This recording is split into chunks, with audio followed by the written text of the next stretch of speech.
जय हिंद दोस्तों, स्वागत है आपका।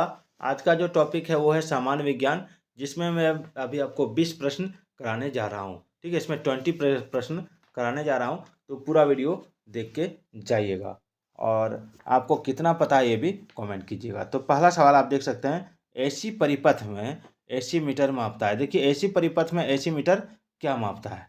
तो देखिए एसी परिपथ में एसी मीटर मापता है RMS मान, यानी RMS मान को मापता है।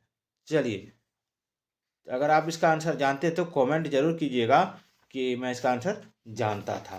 तो चलिए आगे देखते हैं।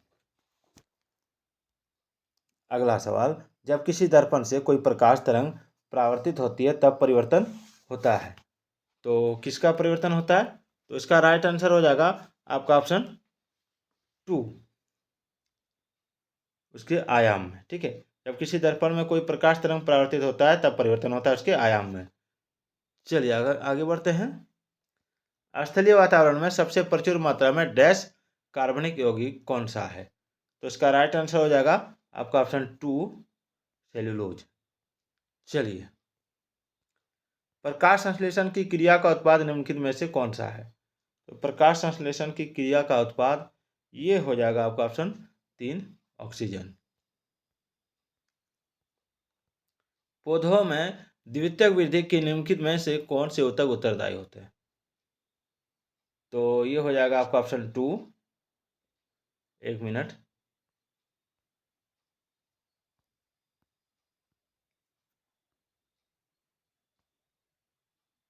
कैम्बियम हो जाएगा, कैम्बियम। ठीक है, क्या हो जाएगा? कैम्बियम। अधिकांश द्विबीज पत्तियों में तना एवं जड़ी जड़ों की मोटाई में वृद्धि होती है और यह वृद्धि कैम्बियम तथा कॉर्क कैम्बियम की क्रियाशीलता के कारण होता है। चलिए आगे बढ़ते हैं। कोई पिंड ऊष्मा का सबसे अधिक अवशोषण करता है, कब अवशोषण करता है?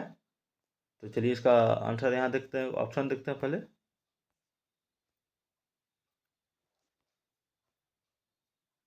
तो ये हो जाएगा आपका ऑप्शन 1, काला और खुरदरा होने पर। कोई पिंड ऊष्मा का सबसे अधिक अवशोषण करता है जब वह काला और खुरदरा होता है। चलिए अगला है, घरेलू विद्युत उपकरणों में प्रयुक्त सुरक्षा फ्यूज तार उस धातु से बनी होती है जिसका आंसर हो जाएगा ऑप्शन 2।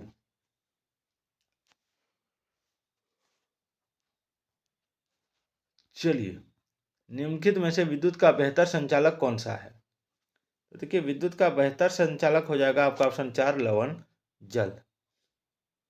चलिए आगे बढ़ते हैं। सोडियम क्लोराइड का रासायनिक सूत्र क्या है? तो सोडियम क्लोराइड का रासायनिक सूत्र है आपका ऑप्शन 2, NaCl। ठीक है, NaCl। चलिए अगला सवाल, CaOCl2 का सामान्य नाम क्या है? तो CaOCl2 का सामान्य नाम आपको बताना है। तो ये हो जाएगा आपका ऑप्शन 3, ब्लीचिंग पाउडर। क्या हो जाएगा? Bleaching powder. चलिए, जब कार्बन डाइऑक्साइड को चूने के पानी में प्रवाहित किया जाता है तब क्या बनता है? जब कार्बन डाइऑक्साइड को चूने के पानी में प्रवाहित किया जाता है, पास कराया जाता है, तो चूने के पानी का रंग दूधिया हो जाता है और ऐसा अघुलनशील कैल्शियम कार्बोनेट के बनने के कारण होता है और ये बनता है आपका कैल्शियम कार्बोनेट। चलिए अगला सवाल, एक मिश्रण में एक्स, वाई और जेड नामक विभिन्न पदार्थ है, उनके आकार और रंग समान है। ठीक है, उनके आकार रंग समान है। एक्स कण भारी है और अचुंबकीय है, वायु कण हल्का और अचुंबकीय है, जबकि जेड कण चुंबकीय है। तो निम्नलिखित में से किस विधि द्वारा इन कणों को अलग कर सकते हैं? तो इन कणों को अलग करने के लिए कौन सा विधि यूज होगा? तो ये हो जाएगा आपका ऑप्शन 2, फटक कर या उसके बाद चुंबकीय पृथक्करण करके। चलिए आगे बढ़ते हैं।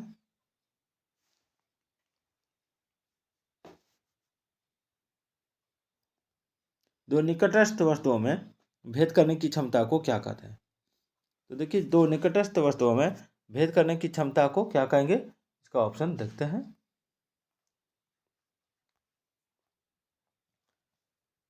विभेदन क्षमता। ठीक है, तो अलग अलग निकटतर वस्तुओं को अलग अलग बिंदुओं के रूप में अलग करने की क्षमता को विभेदन क्षमता या समाधान सीमा कहा जाता है। चलिए आगे देखते हैं। सूरज की तरह स्वयं से प्रकाश का उत्सर्जन करने वाली वस्तु क्या कहलाती है? तो ये हो जाएगा आपका ऑप्शन, सूरज की तरह स्वयं से प्रकाश का उत्सर्जन करने वाली वस्तु क्या कहलाती है? तो हो जाएगा आपका ऑप्शन 2, प्रकाशमान वस्तुएं। चलिए आगे बढ़ते हैं। दूध में दूसरा सबसे बड़ा तत्व क्या होता है? तो दूध में दूसरा सबसे बड़ा तत्व हो जाएगा आपका जल। क्या हो जाएगा? जल हो जाएगा आपका। उसके बाद जल ही होगा सबसे बड़ा तत्व, जल। उसके बाद इसमें नहीं ऑप्शन में है तो हो जाएगा वसा। क्या हो जाएगा? वसा। क्यों? क्योंकि जल जो है 87% होता है। ठीक है, जल कितना होता है? 87%। कार्बोहाइड्रेट होता है 4.9% और वसा होता है 3.4%। चलिए आगे बढ़ते हैं। कालाजार किससे संचारित होता है? तो कालाजार संचारित होता है आपका हो जाएगा ऑप्शन 4, सिकता पक्षी से। सिकता पक्षी से। एड्स देने वाले वायरस की पहचान किस वर्ष में हुई थी? तो इसकी पहचान हुई थी आपका ऑप्शन 3, 1983 में। सही मिलान चुनिए। तो सही मिलान ये नहीं है, सही मिलान हो जाएगा इसमें आपका ऑप्शन 4, अंडपीतक, प्रोटीन और वर्षा। अंडपीतक यानी अंडे की जर्दी का अंडा का वह भाग होता है जो विकसित होते हुए भ्रूण को पोषण प्रदान करता है, याद रखिएगा। चलिए आगे बढ़ते हैं। डीपीटी वैक्सीन किन बीमारियों से बचाव के लिए दिया जाता है? तो डीपीटी वैक्सीन जो हो जाएगा ये हो जाएगा आपका ऑप्शन 1, डिप्थीरिया, काली खांसी और टिटनस। चलिए, विश्व भर से समाप्त कर दिया गया रोग कौन सा है? तो विश्व भर से समाप्त कर दिया गया रोग है आपका ऑप्शन 4, चेचक रोग। तो दोस्तों आज का ये वीडियो आपको कैसा लगा? तो फिर मिलते हैं अगले वीडियो में, तब तक के लिए जय हिंद, जय भारत।